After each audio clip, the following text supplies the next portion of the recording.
Salut à tous, alors on se retrouve aujourd'hui pour une vidéo très courte parce que il y a juste le California Pro dont je vais parler.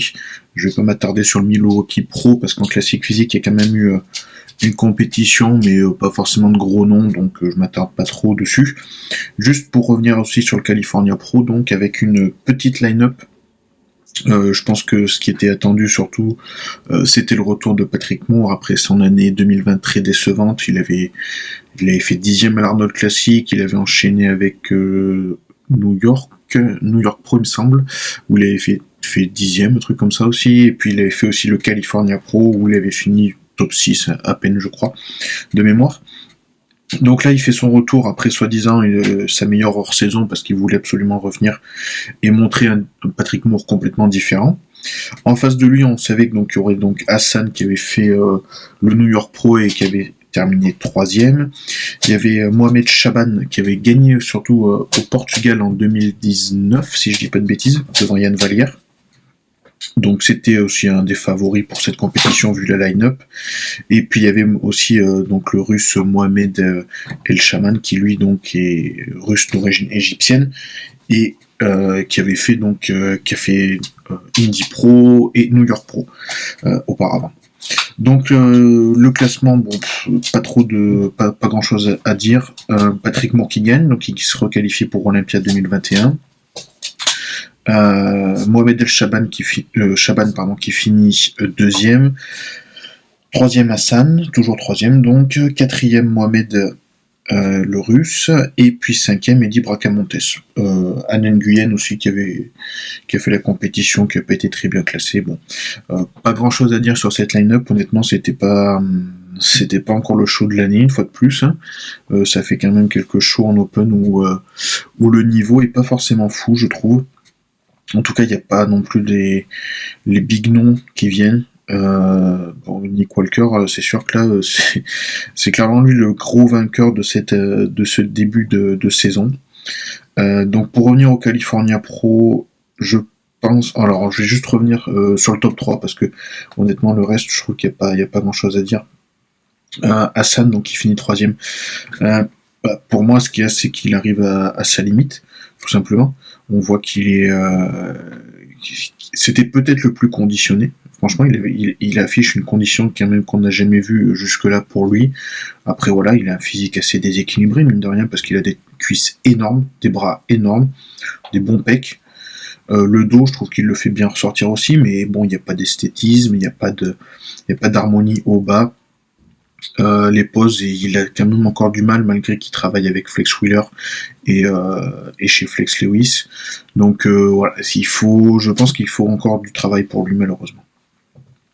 Alors après deuxième, je pense que beaucoup d'ailleurs le voyaient battre Patrick Moore. Alors aussi parce que Patrick Moore, il faut bien le dire, suite à sa 10e place à Olympia, depuis il a été pas mal critiqué sur les réseaux et par ses concurrents, si on peut dire. Pour diverses raisons, je vous laisserai regarder ça si ça vous intéresse. Honnêtement, c'est dur à dire. Sur certaines poses, je pense qu'il était quand même devant Patrick Moore. Sur d'autres, Patrick Moore le bat. Alors, si on s'arrête sur le bas du corps, Chaban est devant, quasiment sur toutes les poses. Même si de profil, je vais revenir dessus, mais Patrick Moore est quand même très bon de pose, de profil, même sur les cuisses.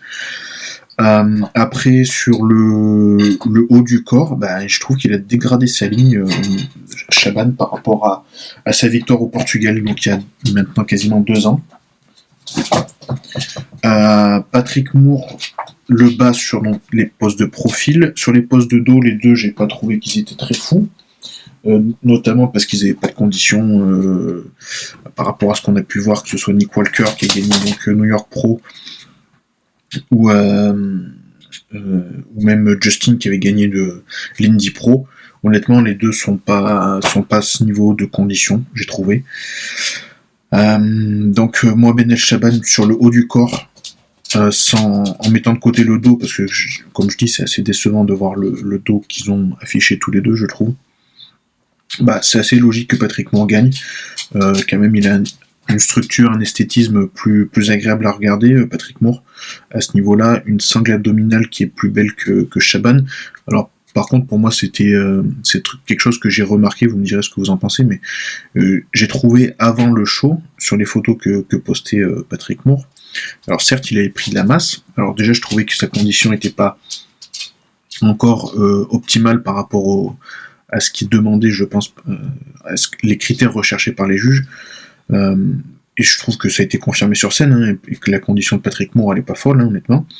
Et puis j'ai trouvé donc que je trouvais qu'il avait ajouté de la taille. Il avait pris un peu de taille. Alors je pense, enfin vous me direz ce que vous en pensez, mais voilà, je trouve que c'est quelque chose qu'il avait moins avant, notamment avec sa belle place à Olympia 10e. Là je trouve qu'il a rajouté un peu de taille. Alors c'est vrai qu'il a grossi au niveau du haut du corps, on peut pas dire. Surtout de face où il est mieux que l'an dernier, clairement, mais bon, il faut qu'il trouve, à mon avis, plus de conditions. De dos, c'est flagrant. Et puis, il faut qu'il fasse attention, je pense, à sa ligne quand même, parce qu'il a une structure très belle, mais s'il dégrade en prenant de la taille, sûrement parce qu'il veut aussi prendre des cuisses, hein, parce que c'est son point faible, hein, concrètement, vous regardez de face, c'est son point faible. Et alors, peut-être que c'est dû à ça, mais bon, je pense que voilà, en tout cas pour lui, pour retourner à Olympia, son deuxième Olympia, ça va être compliqué d'aller titiller. Regardez l'an dernier, le top 10, honnêtement, je le vois pas titiller le top 10, sachant que 10e l'an dernier, ça a été Justin qui donc a fini deuxième derrière Nick Walker cette année au Chicago Pro. Honnêtement, est-ce que vous voyez Patrick Moore battre Nick Walker? Je suis pas sûr. Et battre Justin, je suis encore moins sûr. Enfin, je suis pas sûr non plus du tout. Honnêtement, c'est vrai que l'an dernier, même vous me mettez par rapport à la liste qui a terminé à la fin du classement d'Olympia, que ce soit les Regan Grimes, les Antoine Vaillant, Patrick Moore, il est pas forcément hyper devant eux. Donc voilà, peut-être qu'après, voilà, il va falloir qu'il prenne le temps. Je pense qu'il a un peu rushé sa prep. Et là, l'idéal pour lui, à mon avis, ça va être de prendre le temps, de se préparer jusqu'à octobre, donc si je dis pas de bêtises, pour Olympia. Et puis d'afficher un physique déjà avec une condition irréprochable, qu'on puisse pas lui reprocher ça. Et puis en continuant d'ajouter cette masse, et notamment au niveau des cuisses, où pour l'instant c'est son point faible. Donc voilà pour la vidéo, assez courte. Dites-moi ce que vous avez pensé de ce show, et puis ce que vous pensez de Patrick Moore, ce qu'il va pouvoir donner donc sur cette Olympia 2021. Merci à tous d'avoir écouté.